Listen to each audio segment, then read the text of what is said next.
competitive examinations aspirants. In this video, we are going to be discussing about 2024-25 budget. 2024-25 budget. అయితే budget అంటే ఏమిటి? Budget అనగా రాబోయే ఆర్థిక సంవత్సరంలో చేయబోయే ఖర్చుల, రాబోయే ఆదాయాల సమగ్ర కోశ నివేదికను బడ్జెట్ అని అంటారు.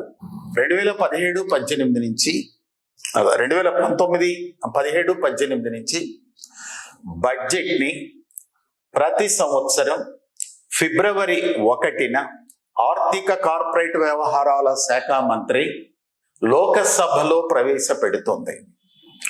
ఇదే సాంప్రదాయాన్ని ప్రస్తుత ఆర్థిక కార్పొరేట్ వ్యవహారాల శాఖ మంత్రి అయిన నిర్మలా సీతారామన్ గారు కొనసాగిస్తూ వచ్చినారు.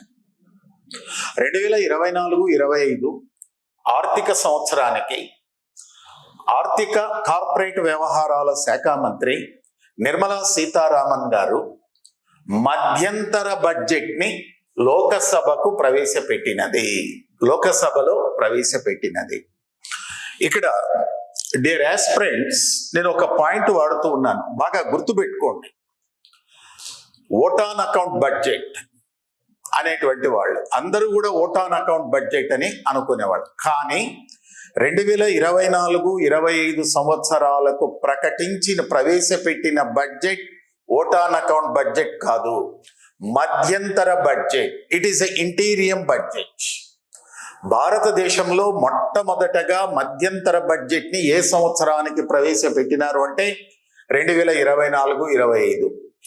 అయితే మీకు ఇక్కడ ఒక డౌట్ వస్తుంది, ఎందుకు మధ్యంతర బడ్జెట్ని ప్రవేశపెట్టవలసిన అవసరం వచ్చింది?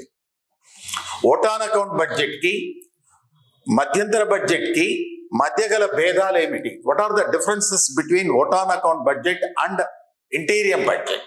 ఓట్ ఆన్ అకౌంట్ బడ్జెట్ని తాత్కాలికపు బడ్జెట్ అంటారు. ఓట్ ఆన్ అకౌంట్ బడ్జెట్లో కాల వ్యవధి 3 నెలల నుంచి 6 నెలల వరకు ఉంటుంది. ఓట్ ఆన్ అకౌంట్ బడ్జెట్లో వ్యయ అంచనాలకు మాత్రమే ప్రాధాన్యత ఉంటుంది, ఆదాయ అంచనాలకు, ఆర్థిక విషయాలకు ప్రాధాన్యత ఉండదు. మరి ఎలాంటి సందర్భంలో ఓట్ ఆన్ అకౌంట్ బడ్జెట్ని ప్రవేశపెడతారు? ప్రస్తుత చట్టసభలు రాబోయే ఆర్థిక సంవత్సరంలో కనీసం 6 నెలల పాటు అధికారంలో ఉండడానికి అవకాశము లేనప్పుడు రాజ్యాంగ సంక్షోభ నివారణ కోసం తాత్కాలికంగా కనిష్టంగా 3 నెలలు, గరిష్టంగా 6 నెలల కాల వ్యవధితో ప్రవేశపెట్టే బడ్జెట్నే ఓట్ ఆన్ అకౌంట్ బడ్జెట్ అని అంటారు. మరి సాధారణంగా మనం పరిశీలిస్తే 2004-05 అప్పుడు అపద్ధర్మ ప్రభుత్వం ఉన్నది. 2004-05లో ఉన్నటువంటి అపద్ధర్మ ప్రభుత్వము, వాజ్పేయి ప్రధానమంత్రి, అక్కడ ఓట్ ఆన్ అకౌంట్ బడ్జెట్ని ప్రవేశపెట్టినారు. 2009-10 అప్పుడు కూడా ఎన్నికలు అనేటివి ఉన్నాయి. అయితే లోకసభకు 2009-10 ఆర్థిక సంవత్సరంలో కేవలం 45 రోజులు మాత్రమే అధికారంలో ఉండడానికి అప్పుడున్నటువంటి లోకసభకు అవకాశం ఉంది. అందువల్ల 2009-10కి కూడా ఓట్ ఆన్ అకౌంట్ బడ్జెట్ని ప్రవేశపెట్టినారు. 2014-15లో 2014 ఏప్రిల్ మేలో ఎన్నికలు జరిగినాయి లోకసభకు. అప్పుడు కూడా అప్పుడున్నటువంటి లోకసభ 2014-15 ఆర్థిక సంవత్సరంలో కేవలం 48-50 రోజులు మాత్రమే అధికారంలో ఉండడానికి అవకాశం ఉంది. కనుక 2014-19 కూడా ఓట్ ఆన్ అకౌంట్ బడ్జెట్నే ప్రవేశపెట్టినారు. 2019-20కి కూడా ఓట్ ఆన్ అకౌంట్ బడ్జెట్నే ప్రవేశపెట్టినారు. మరి ఎందుకంటే 2019-20 దెన్ 16వ లోకసభ కాల వ్యవధి 2019-20 ఆర్థిక సంవత్సరంలో కేవలం 51 రోజులు మాత్రమే అధికారంలో ఉండడానికి అవకాశం ఉంది. అందువల్ల 16వ లోకసభకి 2019-20 సంవత్సరానికి సంబంధించి పూర్తి కాలపు బడ్జెట్ని ఆమోదించే అధికారం లేదు. కానీ ఏప్రిల్ 1 నుంచి కార్యనిర్వాహక వర్గం ప్రభుత్వపు ఖజానా నుంచి విత్డ్రా చేసుకొని ఖర్చు పెట్టాలంటే లోకసభ, రాజ్యసభ ఆమోదం అనేది అవసరం. మరి ఆ బడ్జెట్ అనేది ఆర్థిక బిల్లు కాబట్టి లోకసభలోనే ప్రవేశపెట్టాలా? లోకసభకు ఆమోదించే అధికారం లేదు కాబట్టి రాజ్యాంగ సంక్షోభ నివారణ కోసం 3 నుంచి 6 నెలల కాల వ్యవధికి ఓట్ ఆన్ అకౌంట్ బడ్జెట్ని ప్రవేశపెట్టినారు. ఈ బడ్జెట్లన్నిటికీ భిన్నంగా 2024-25 బడ్జెట్ని ఆర్థిక మంత్రి నిర్మలా సీతారామన్ గారు ఏమని పిలిచారు? ఇంటీరియం బడ్జెట్ అని అంటున్నాను అన్నాడు. ఇంటీరియం బడ్జెట్ అనేది ఈ ఇంటీరియం బడ్జెట్ 5 నెలల కాలానికి బడ్జెట్ ని ప్రవేశపెట్టినారు. పూర్తి బడ్జెట్ సంవత్సర కాలానికి ప్రవేశపెడతారు, కానీ ఇంటీరియం బడ్జెట్ ని 5 నెలల కాలానికే బడ్జెట్ ప్రవేశపెట్టినారు. ఇంటీరియం బడ్జెట్ అంటే మధ్యంతర బడ్జెట్. మధ్యంతర బడ్జెట్ పూర్తి స్థాయి బడ్జెట్ ని పోలి ఉంటుంది. మధ్యంతర బడ్జెట్ లో వ్యయ అంచనాలకు, ఆదాయ రాబడి అంచనాలకు కూడా ప్రాధాన్యత ఉంటుంది. అందువల్ల ఈ బడ్జెట్ అనేది 12 నెలల కాలానికి ప్రవేశపెట్టినప్పటికీ కూడా కేవలం 5 నెలలను, ఏప్రిల్ నుంచి ఆగస్టు వరకు పరిగణలోకి తీసుకొని బడ్జెట్ ని రూపొందించి పూర్తి స్థాయిలో ప్రవేశపెట్టినారు 5 నెలల కాలానికి. అందువల్లనే దీన్ని ఏమంటామంటే మధ్యంతర బడ్జెట్ అని అంటారు. దేర్ ఆస్పిరెంట్స్ ఏపీపీఎస్సీలో దెన్ అతి తొందరలో గ్రూప్ 1, గ్రూప్ 2 ప్రిలిమ్స్ ఎగ్జామినేషన్స్ ఉన్నాయి. ఆ ఎగ్జామినేషన్స్ ని అపియర్ అయ్యే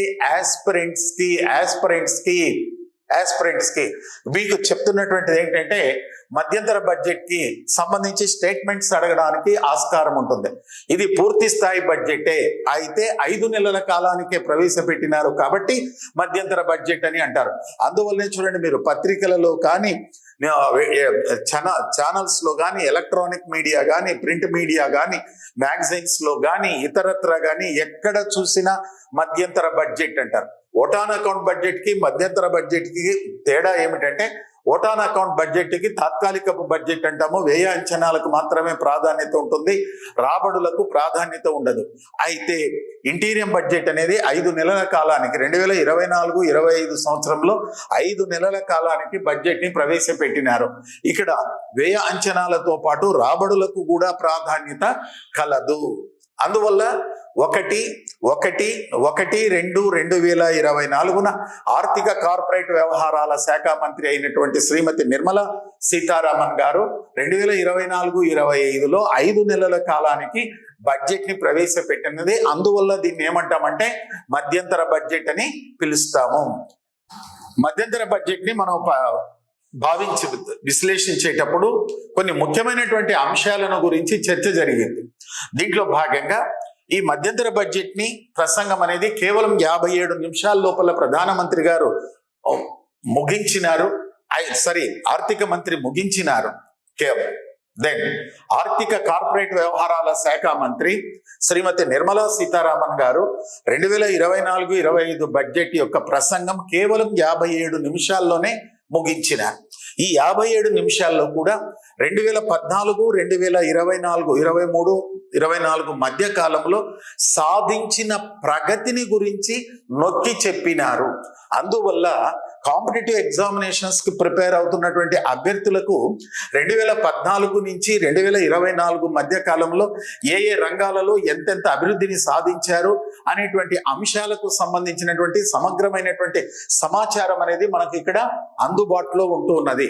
అందువల్ల ఆ విషయాలన్నిటినీ కూడా మనము కొంత డిస్కషన్ చేద్దాం.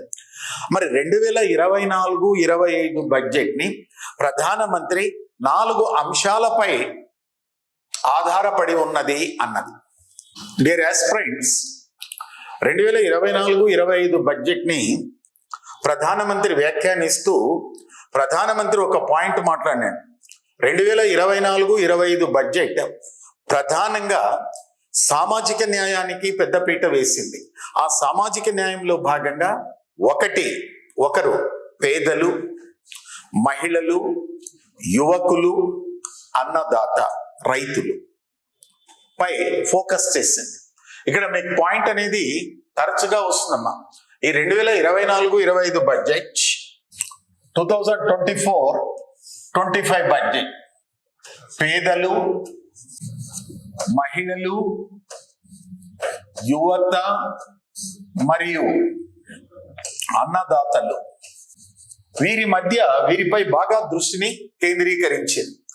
ప్రధానమంత్రి 2024-25 బడ్జెట్ కి సంబంధించి వ్యాఖ్యానిస్తూ దాని సామాజిక న్యాయానికి పెద్దపీట వేశాము. దీంట్లో భాగంగా పేదలకు, మహిళలకు, యువతకు, అన్నదాతపై దృష్టిని కేంద్రీకరించడమైనది.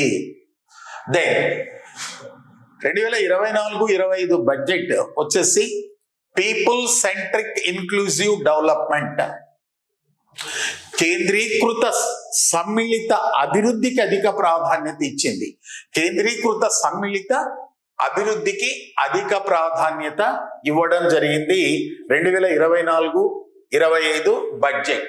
ఇక్కడ మీరు ఒక అంశాన్ని దృష్టిలో పెట్టుకోవాలి.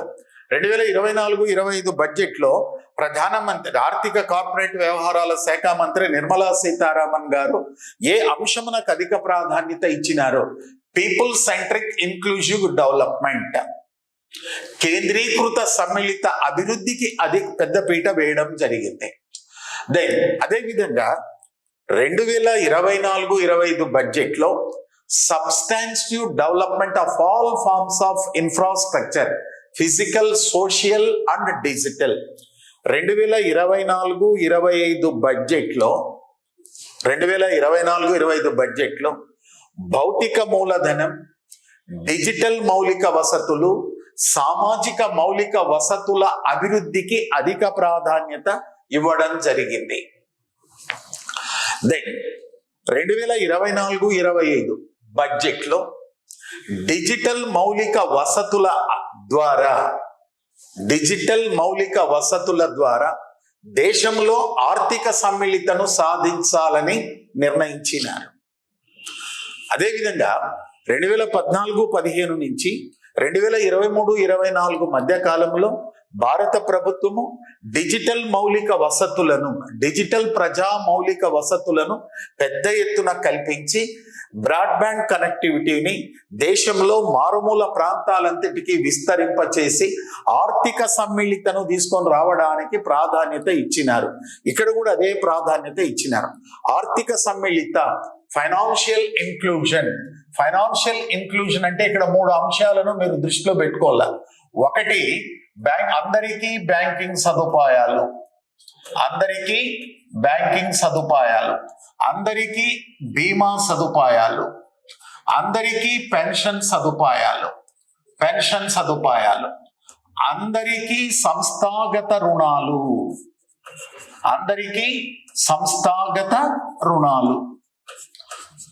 ఓకే. దెన్ డిజిటల్ ప్రజా మౌలిక వసతుల కల్పన ద్వారా దేశంలో ఆర్థిక సమ్మిళితను సాధిస్తున్నారు. ఆర్థిక సమ్మిళితలో భాగంగా ప్రతి ఒక్కరికి బ్యాంకింగ్ సదుపాయాలు అందుబాటులోకి తీసుకొని వచ్చినారు. ప్రతి ఒక్కరికి ఆరోగ్య బీమా, ప్రమాద బీమా, జీవిత బీమా, పంటల బీమా సదుపాయాలు అందుబాటులోకి తీసుకొని వచ్చినారు. సంఘటిత రంగం, అసంఘటిత రంగాల్లో ఉన్నటువంటి వాళ్ళందరికీ కూడా పెన్షన్ సదుపాయాలు, పిఎం ముద్రా యోజన అనే కార్యక్రమాన్ని ప్రకటించి పెద్ద ఎత్తున యువ పారిశ్రామికవేత్తలకు, రైతులకు సంస్థాగత పరపతి సౌకర్యాలను అందిస్తూ వచ్చినారు. దెన్ అదేవిధంగా ఈ బడ్జెట్ అంశాలతో భాగంగా మరొక అంశాన్ని కూడా ఇక్కడ చేశారు. Deepening and widening of tax base via GST. పన్ను పరిధిని పెంచి ప్రతి ఒక్క వ్యక్తి కూడా జిఎస్టిని చెల్లించే విధంగా. ఎందుకంటే 2017లో భారత ప్రభుత్వము వస్తు సేవలపై కేంద్ర ప్రభుత్వం, రాష్ట్ర ప్రభుత్వాలు, స్థానిక ప్రభుత్వాలు ఉత్పత్తి స్థానంలో, అంతర్రాష్ట్ర రవాణా స్థానంలో, మార్కెట్ ప్రవేశ స్థానంలో, విక్రయించే స్థానంలో విధిస్తున్నటువంటి పన్నులన్నిటినీ విలీనము చేసి ఒకే దేశం ఒకే పన్ను విధానంతో జిఎస్టిగా తీసుకొని వచ్చినారు. ఆ జిఎస్టిగా తీసుకొని వచ్చేసి ఆ జిఎస్టి రేట్లను తగ్గించి మొత్తం ప్రతి జిఎస్టి పరిధిని పెంచి దేశంలో ప్రతి వ్యక్తి కూడా ప్రత్యక్షంగా పరోక్షంగా ఏదో ఒక పన్నును చెల్లించే విధంగా పన్ను విధానాలను రూపొందించడం జరిగింది. దెన్ గడిచినటువంటి 10 సంవత్సరాల్లో ఆర్థిక రంగాన్ని బలోపేతం చేశారండి. ఆర్థిక రంగం, ద్రవ్య మార్కెట్ ని బలోపేతం చేసి దేశంలో పొదుపులు, పరపతి మరియు పెట్టుబడిని పూర్వస్థాయికి తీసుకొని వచ్చినారు. గిఫ్ట్ ఐఎఫ్ఎస్సి అనే దాన్ని ఏర్పాటు చేసి భారత ఆర్థిక వ్యవస్థను ప్రపంచ పెట్టుబడులకే గేట్ వేగా అభివృద్ధి చేస్తున్నారు. 2014-15 నుంచి ఇప్పటి వరకు ప్రభుత్వము చురుకుగా ద్రవ్యోల్బణాన్ని నిర్వహిస్తున్నది. ఆర్థిక వృద్ధి సాధనలో ప్రతి ప్రాంతమునకు ప్రాధాన్యత ఇస్తున్నది. ఈ అంశాలన్నిటినీ కూడా ఇక్కడ మనకు కాన్సన్ట్రేషన్ చేసినారు. ఇక్కడ మీరు గుర్తుపెట్టుకోవాల్సినటువంటి అంశము డిజిటల్ పబ్లిక్ ఇన్ఫ్రాస్ట్రక్చర్ అనేది ఒకటి.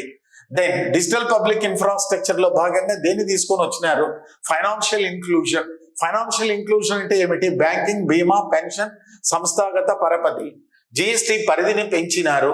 దెన్ ద్రవ్య మార్కెట్ ని అభివృద్ధి చేసి, ద్రవ్య మార్కెట్ ని బలోపేతం చేసి, దేశంలో పొదుపుల స్థాయిని, పరపతి స్థాయిని, పెట్టుబడి స్థాయిని పూర్వ స్థాయికి తీసుకొని వచ్చినారు. దేశంలో భౌతిక, డిజిటల్, సామాజిక మౌలిక వసతులను కల్పించినారు. మరి ఇవన్నీ కూడా ఎవరికి అందుబాటులోకి రావాలా? పేదలు, మహిళలు, యువత, అన్నదాతకు అందుబాటులోకి తీసుకొని రావాలా? భారత ఆర్థిక వ్యవస్థను ప్రపంచ పెట్టుబడులకే గేట్వేగా అభివృద్ధి చేస్తున్నారు. ద్రవ్యోల్బణాన్ని నిర్వహించడంలో చురుకుగా ద్రవ్యోల్బణాన్ని నిర్వహిస్తున్నారు. మెరుగైనటువంటి పద్ధతులలో అంటే ప్రతి ప్రాంతాన్ని కూడా ఆర్థిక అభివృద్ధి, ప్రతి ప్రాంతాన్ని అభివృద్ధి చేసుకుంటూ ఆర్థికాభివృద్ధిని సాధిస్తూ ఉన్నారు. అదేవిధంగా గడిచినటువంటి 10 సంవత్సరాల కాలంలో భారతదేశం యొక్క డాలర్ జీడిపి గ్రోత్ రేటుని ప్రపంచ జీడిపి గ్రోత్ రేటుతో పోల్చడం జరిగింది. ఇక్కడ మీరు పరిశీలించండి ఈ ఫ్లో చార్ట్, ఈ పిక్టోగ్రామ్, ఈ రేఖాచిత్రం ఆధారముగా భారతదేశం యొక్క డాలర్ జీడిపి గ్రోత్ రేట్, ప్రపంచ డాలర్ జీడిపి గ్రోత్ రేట్, అంటే జీడిపి గ్రోత్ రేట్ ని డాలర్ రూపంలో చెప్తున్నారు. దెన్ ఈ డేటా వచ్చేసి, ఈ అంశాలు వచ్చేసి వరల్డ్ కి సూచిస్తుంది, వరల్డ్ జీడిపి గ్రోత్ రేట్ ని సూచిస్తుంది. ఈ అంశాలు వచ్చేసి ఇండియా జీడిపి గ్రోత్ రేట్ ని పరిశీలిస్తుంది. మీరు ఎప్పుడైతే చూడండి, ఇక్కడ బాగా పరిశీలించండి. దెన్ 2013-14లో భారత్ డాలర్ జీడిపి వృద్ధి రేటు, ప్రపంచ డాలర్ జీడిపి వృద్ధి రేటు సమానముగానున్నాయి. 2014-15 నుంచి భారత ప్రభుత్వము పాటించిన ఆర్థిక విధానాల వల్ల భారతదేశం యొక్క డాలర్ జీడిపి గ్రోత్ రేట్ ప్రపంచ డాలర్ జీడిపి గ్రోత్ రేట్ కంటే వేగముగా పెరిగింది. ఎంతవరకు వేగంగా పెరిగిందంటే 2017-18 తరువాత భారతదేశం యొక్క జీడిపి గ్రోత్ రేట్ అనేది ప్రపంచ జీడిపి గ్రోత్ రేట్ కంటే తక్కువగా ఉంది. అయితే COVID-19 ప్రభావంలో భారతదేశంలో వి ఆకారపు వృద్ధి రేట్ అనేది చోటు చేసుకున్నది. భారతదేశంలో జీడిపిలో ఏ సంవత్సరంలో వి ఆకారపు వృద్ధి రేటు నమోదు చేసుకున్నదంటే 2020-21 మధ్య కాలంలో ద్విఆకారపు వృద్ధి రేటు.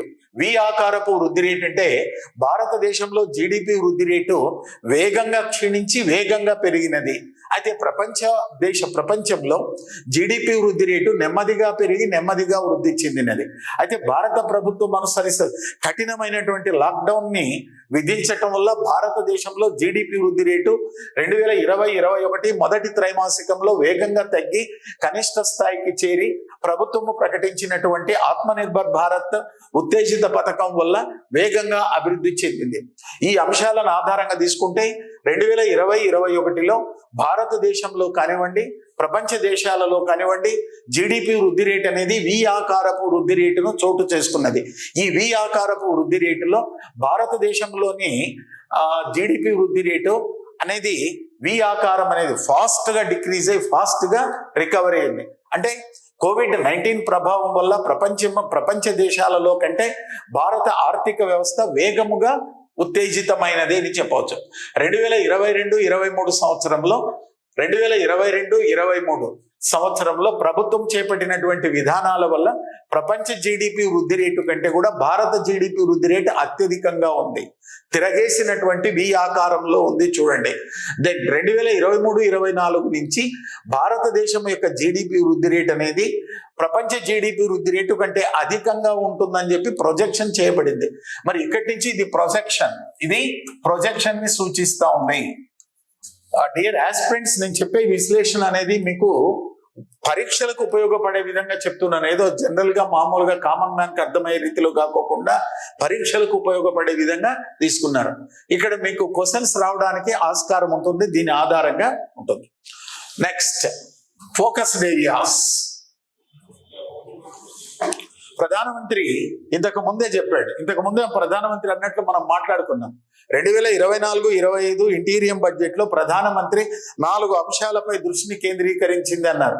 1 పేదలు, 2 మహిళలు, 3 యువత, 4 అన్నదాత.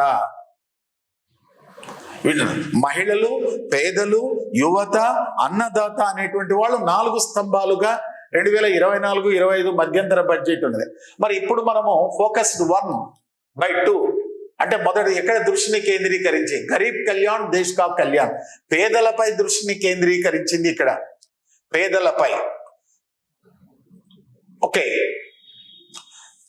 మరి ఈ అంశాలని మీరు పరిశీలించండి. DBT has led to savings of 2.7 lakh crores. దేశంలో 2014-15 నుంచి 2024-23-24 మధ్య కాలంలో సబ్సిడీలను, పథకాలన్నిటినీ కూడా ఆధార్తో అనుసంధానం చేసి ప్రత్యక్ష నగదు బదిలీ విధానాన్ని ప్రవేశపెట్టడం వల్ల దేశంలో 2.7 లక్షల కోట్లు ఆదా అయినది. అంటే మోస్ట్ ఇంపార్టెంట్ పాయింట్ అండి. 2014-15 నుంచి 2023-24 మధ్య కాలంలో ప్రత్యక్ష బదిలీ, ప్రత్యక్ష ప్రయోజన బదిలీ, ప్రత్యక్ష ప్రయోజన నగదు బదిలీ ద్వారా ఎంతవరకు ఆదా అయినది? 2.7 లక్షల కోట్లు ఆదా అయినది. రైట్. 2005-6 నుంచి అంటే 2014-15 నుంచి 2022-23 మధ్య కాలంలో భారతదేశంలో 25 కోట్ల మంది ప్రజలను బహుముఖ పేదరికము నుంచి విముక్తి చేయడం జరిగింది. భారత ప్రభుత్వం 2014-15 నుంచి అమలు పరిచినటువంటి పేదరిక నిర్మూలన కార్యక్రమాలు, ఉపాధి కల్పన కార్యక్రమాలు, సామాజిక అభివృద్ధి కార్యక్రమాల వల్ల 10 సంవత్సరాల కాలంలో సుమారు 25 కోట్ల మంది ప్రజలు బహుముఖ పేదరికము నుంచి విముక్తి అయ్యారు. దెన్ పిఎం స్వానిధి, ఇక్కడ ఇది కూడా పాయింట్ చాలా ఇంపార్టెంట్ అండి. పిఎం స్వానిధి అనే పథకం అనేది ప్రకటించినారు. ఈ పిఎం స్వానిధి అనేది ప్రైమ్ మినిస్టర్ స్ట్రీట్ వెండార్స్ కి సంబంధించినటువంటి పథకం పిఎం స్వానిధి. ఈ పిఎం స్వానిధి కింద లాక్డౌన్ కాలంలో ఉపాధి కోల్పోయినటువంటి వీధి వ్యాపారస్తులు తమ వ్యాపారాన్ని పునరుద్ధరించుకొనడానికి కావలసినటువంటి నగదును 10,000 రూపాయల వరకు రుణముగా మంజూరు చేయడానికి పిఎం స్వానిధిని తీసుకొని వచ్చినారు. పిఎం స్వానిధి ద్వారా 78 లక్షల వీధి వ్యాపారస్తులకు సంస్థాగత పరపతిని మంజూరు చేయడం జరిగింది. పిఎం స్వానిధి ఈ పథకము ఇదంతా కూడా మీకు తెలుసు. దెన్ తర్వాత రెండవది ఇక్కడ మీరు పరిశీలించండి. Decline in head count ratio 2005-6లో నిర్వహించిన నేషనల్ ఫ్యామిలీ హెల్త్ సర్వే ప్రకారము దేశ జనాభాలో సుమారు 55.3% జనాభా బహుముఖ తలల లెక్కింపు పేదరికంలోనున్నారు. 2005-6 నుంచి భారత ప్రభుత్వం పాటిస్తున్నటువంటి పేదరిక నిర్మూలన కార్యక్రమాలు, సంక్షేమ కార్యక్రమాలు, సామాజిక కార్యక్రమాలు, ఇతర అభివృద్ధి కార్యక్రమాల వల్ల 2005-6 నుంచి 2022-23 మధ్య కాలంలో దేశంలో బహుముఖ తలల లెక్కింపు పేదరికం అనేది 55.3% నుంచి 11.3%కు పెరిగినది. రేపు ఎగ్జామినేషన్ లో ప్రిలిమ్స్ లో కూడా అడుగుతారండి. 2022-23లో భారతదేశంలో బహుముఖ పేదల శాతం 11.3%. దెన్ 2005-6 నుంచి 2022-23 మధ్య కాలంలో దేశంలో బహుముఖ తలల లెక్కింపు పేదలు ఎంత నుంచి ఎంతకు తగ్గినారు? 55.3% నుంచి 11.3%కి తగ్గినారు. పిఎం స్వానిధి కింద ఎన్ని లక్షల మందికి సంస్థాగత రుణాలను మంజూరు చేసినారు? 78 లక్షలు.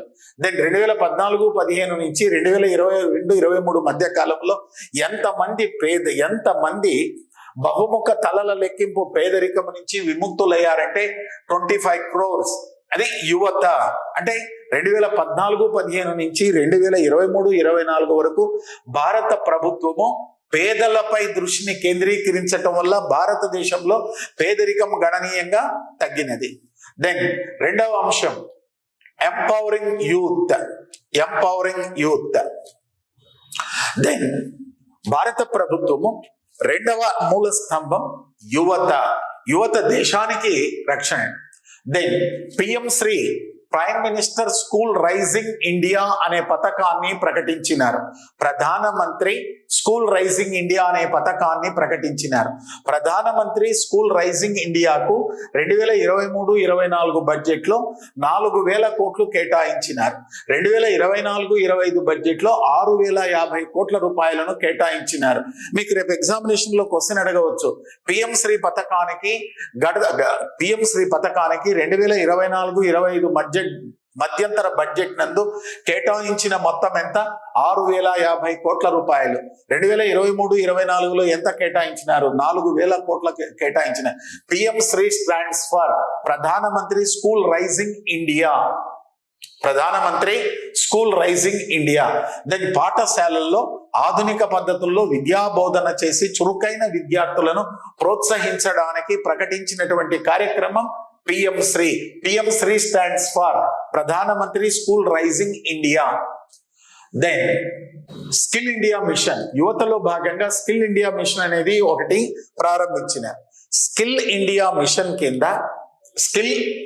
మిషన్ కింద భారత ప్రభుత్వము గ్రామీణ ప్రాంతాల్లో, పట్టణ ప్రాంతాలలో చేతి వృత్తులు చేస్తున్నటువంటి యువతను, ఉదాహరణగా టైలరింగ్ లో కానీ, కార్పెంటరింగ్ లో కానివ్వండి, లేక మెకానిక్ లో కానివ్వండి, మోటార్ వైండింగ్ లో కానివ్వండి, బుట్టలు అల్లటంలో కానీ, చాపలు అల్లటంలో కానీ, పాదరక్షలు కుట్టటంలో, హస్తకళలు చేయటంలో, బంగారు ఆభరణాలు చేయటంలో, భవన నిర్మాణ కార్మికులు మొదలైనటువంటి వాళ్ళు చేతి వృత్తుల వాళ్ళే.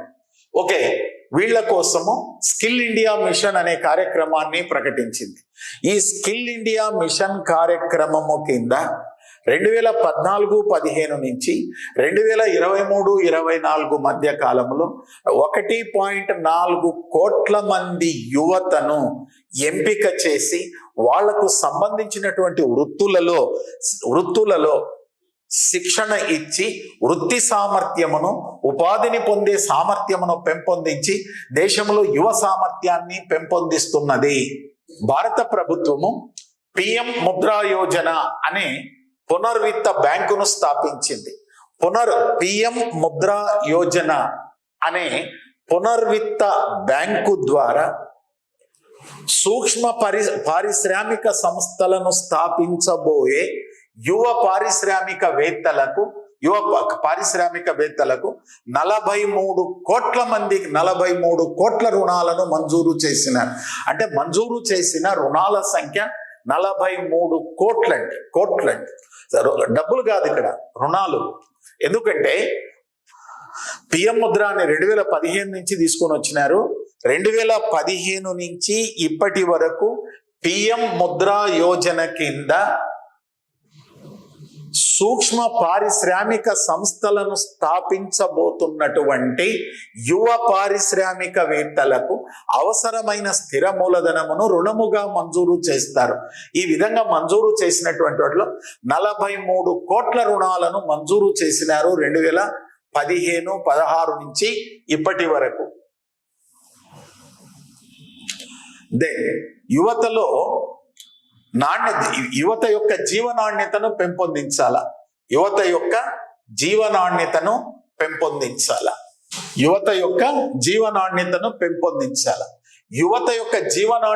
పెంపొందించడానికి విద్యా సంస్థలను కూడా పెద్ద ఎత్తున నెలకొల్పినారు. ఈ అంశాలను ఇక్కడ ఈ పట్టికను మీరు పరిశీలించండి. డియర్ ఆస్పిరెంట్స్, ఇక్కడ కాన్సంట్రేషన్ చేయండి. 2014-2023 మధ్య కాలంలో ఐఐటీలను 16 నుంచి 23కు పెంచినారు. దెన్ 2013-14లో భారతదేశంలో ఐఐటీల సంఖ్య 16 ఉండేది. వాటిని 2023 నాటికి 23కు పెంచినారు. All India institute of medical sciences 2014 నాటికి 7 ఉండేటివి. వాటి యొక్క సంఖ్యను 22కు పెంచినారు. 2014-15లో దేశంలో విశ్వవిద్యాలయాల సంఖ్య 723 ఉండేది. వాటి యొక్క సంఖ్యను 1113. అంటే ఈ 10 సంవత్సరాల కాలంలో ఉన్నత విద్యలో విశ్వవిద్యాలయాలను, all India institute of medical science ని, ఐఐటీలను పెద్ద ఎత్తున పెంచినారు. ఐఐటీల సంఖ్యను 16 నుంచి 23కు పెంచినారు. All India institute of medical sciences సంఖ్యను 7 నుంచి 22కు పెంచినారు. విశ్వవిద్యాలయాల సంఖ్యను 723 నుంచి 1113 వరకు పెంచడం జరిగింది.